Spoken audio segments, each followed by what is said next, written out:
Bom dia a todos.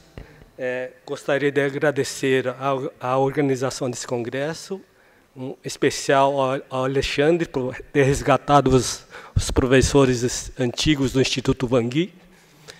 Bom, eu vou falar, já foi bastante falado aqui sobre as dores lombares, as causas, os locais onde ocorrem. Eu vou falar especialmente a lombalgia ou a lombociatalgia causada por uma hérnia de disco lombar, né? Como já foi visto aqui pelos colegas, o disco intervertebral ele é composto por um núcleo pulposo, um anel fibroso e um platô vertebral, que é a cartilagem, onde o disco se insere, né? E ele tem a função de amortecimento, né? E as forças que atuam sobre esse disco são as forças de compressão, cisalhamento, flexão, extensão e rotação. Quer dizer, todo o nosso peso e nossos movimentos do dia a dia, do trabalho, são sobre o disco, sobre a coluna. A repetição desses mecanismos de esforço, de repetição, de peso, de trabalho, vai levar a uma degeneração e uma desidratação desse núcleo pulposo. E com o tempo ocorre uma ruptura do anel fibroso, né? E ocorre então um prolapso do disco, né? Com o tempo, pode ocorrer uma ruptura do ligamento longitudinal posterior, existe uma migração desse núcleo degenerado para o canal medular, aí onde se caracteriza a hérnia extrusa. A migração dessa hérnia extrusa para cima ou para baixo dentro do canal se caracteriza a hérnia sequestrada. O anel fibroso é uma fibrocartilagem. Ele contém 70% a 80% de água, né? Que na medicina chinesa corresponde ao rin-yin. O núcleo pulposo, né, uma substância gelatinosa, é quase 90% de água. Também é rin-yin, né? E por que aparece, né? A incidência é muito alta mesmo no dia a dia, né?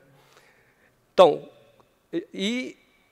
a faixa etária, geralmente, é acima dos 45 anos. Tá? Então, com a idade, com os excessos físicos, excesso de exercício, aí já pode ocorrer em jovens também, excessos mentais, excessos sexuais, nós sabemos que tudo isso leva à deficiência da energia, né? O Ming-Men diminui, o Jing do rim diminui a água.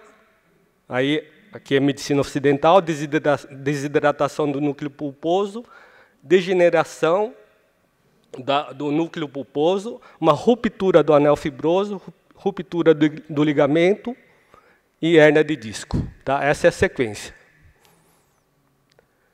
Aqui eu tentei fazer um gráfico aqui da energia inata. Quando nós nascemos com uma quantidade de energia que é determinada geneticamente.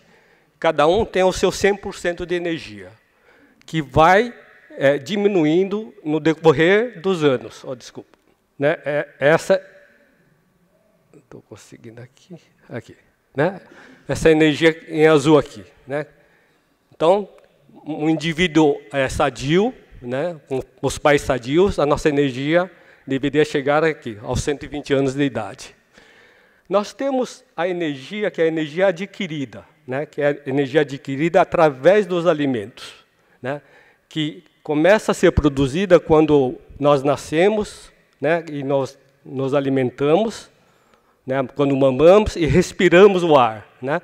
Essa energia adquirida, ela chega ao máximo na mulher em torno de 21 anos, aquele ciclo de 3 vezes 7, né, de 7 em 7, no homem em torno de 24 anos, mantém um patamar até os 45 anos, aqui é onde começa a aparecer não só a hérnia, como todos os outros tipos de doenças. E isso vai decaindo juntamente com a energia inata, e quando nós chegamos no fim, nós morremos. Tá? O quadro clínico geralmente é uma dor aguda, de forte intensidade na região lombar, com ou sem irradiação, né, por razões que nós vimos ali, pela inervação do disco, né, pode não ter irradiação.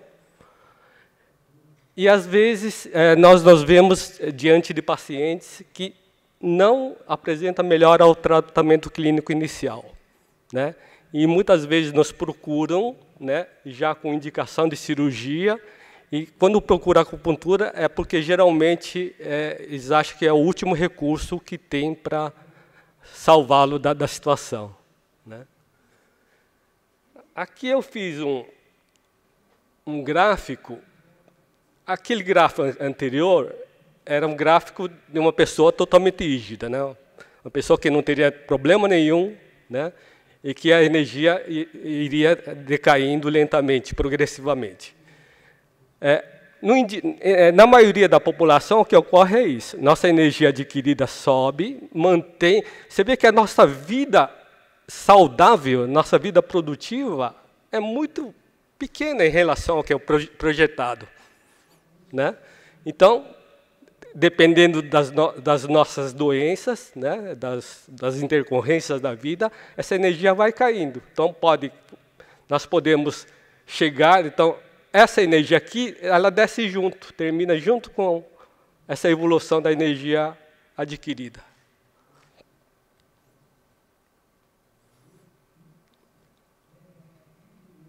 A hérnia de disco, em 90% dos casos, o diagnóstico é clínico, né?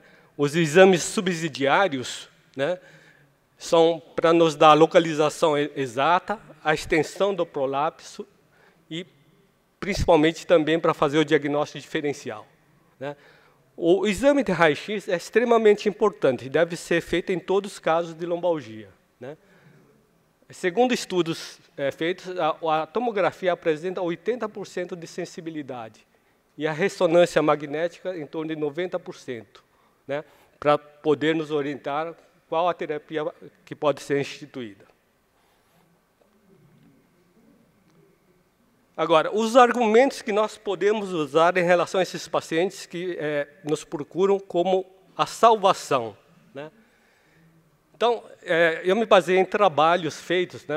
É um trabalho antigo, mas foi um acompanhamento de 10 anos, né? Então, trabalhos feitos por esse autor, Weber, mostram que o tratamento cirúrgico ou conservador, num prazo de 4 anos, os resultados são semelhantes.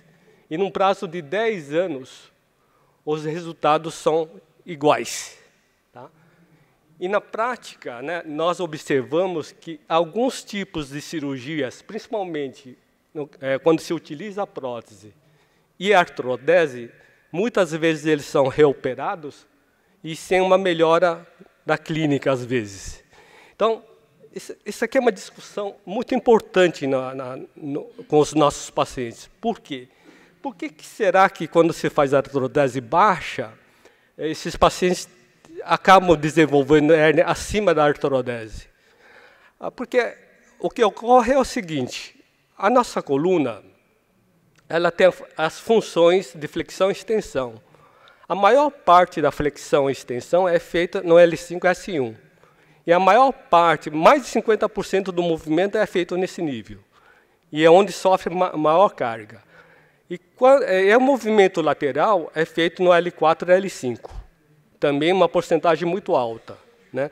Então, quando nós artrodesamos esse segmento, nós vamos fazer, depois da melhora, lógico, vamos fazer esses movimentos acima. Então, acaba surgindo a hérnia acima, né? Por isso que essa piora após a cirurgia com o aparecimento de novas hérnias.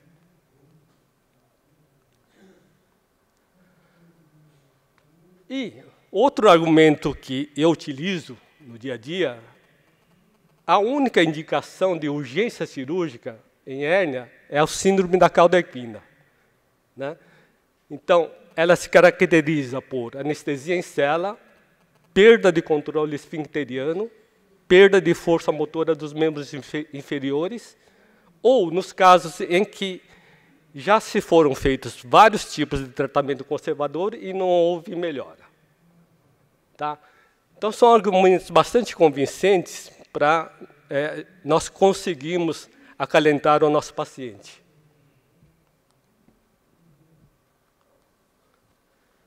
O tratamento por acupuntura, né? Então, o yin-yang, nós temos que estimular bastante o yin, tanto o yin-yang como o yin-yin, né? O yin-yang é VC4 e o VG4, o yin-yin, VC4, yin3, yin7, bexiga 23, bexiga 52, ponto de reunião dos ossos, bexiga 11, ponto da medula óssea, vesícula biliar 39 e IG16, pontos da medula, o VG20 direcionado para o VG15 e do VG15 para o VG20, pontos de entrada e saída do Qi, né? O mental é importante, o Qi é a energia psíquica do rim, o Ming-Men é importante para tonificar a energia inata, para estimular a energia inata, já que ela não aumenta, né, através do Tongqi, é o VC4 e o VC6. Tonificar o baço estômago, que é a energia adquirida. Por quê? Porque aquela energia adquirida, que chega ao máximo aos 20, 24 anos, ela é que mantém a energia inata, né? Em medicina chinesa, se diz que o filho, na velhice dos pais, tem que retornar para cuidar dos últimos dias dos pais. Então, essa é a ideia. Então, tem que tonificar bastante o baço, o aquecedor médio, o baço, pâncreas e o estômago. Para isso, nós fazemos o fígado 13, o VC12, os pontos Shumo, né? E o estômago 25. Pontos Yuan para estimular o baço e o estômago, BP3 e o estômago 42. O Yang Ming, estômago 36 e G4, BP6. E principalmente o mental, que é a preocupação, é o pensamento. Isso que diminui muito a nossa energia. Então, BP1 é muito importante, BP40 e o RIM3. Eu utilizo também, para tratamento da hérnia, o Dumai, que é o meridiano mais importante que eu considero na região. O ID3, eu abro com o ID3 e fecho com o Yang Kiao Mai, que é o bexiga 62. Os pontos locais de age de L3 até L5 e os pontos do VG entre L3 e L4, L4 L5, L5 S1. Quando muitas vezes a gente não consegue fazer a moxa, você pode substituir os pontos Shu dorsais, tonificar o Yin Yang pelo Chong Mai. Tem ponto de abertura CS6, Yin 11, Yin 12, estômago 30 e BP 4. Nesses casos agudos, né, de difícil tratamento, eu faço a seguinte sequência. Eu peço um repouso absoluto na primeira semana, em decúbito lateral, com quadril e joelho fletidos, né? A frequência na primeira semana é diária, durante 5 sessões. Na segunda e terceira semana, eu faço 3 vezes por semana. E na quarta e quinta semana, 2 vezes por semana. E depois, 1 vez por semana, em torno de 20 sessões. Né? Nos casos mais difíceis, o início da melhora ocorre, geralmente, depois da 8ª aplicação. Tá? Eu preciso alertar bem isso para os nossos pacientes. Então, na minha experiência pessoal, os resultados com tratamento conservador, tanto clínico como por acupuntura, dão melhores resultados do que aqueles obtidos pela cirurgia. Né? Uma vez que muitos casos submetidos à cirurgia, eles são reoperados e, mesmo assim, mantêm o quadro clínico de dor. Então, era isso que eu queria falar.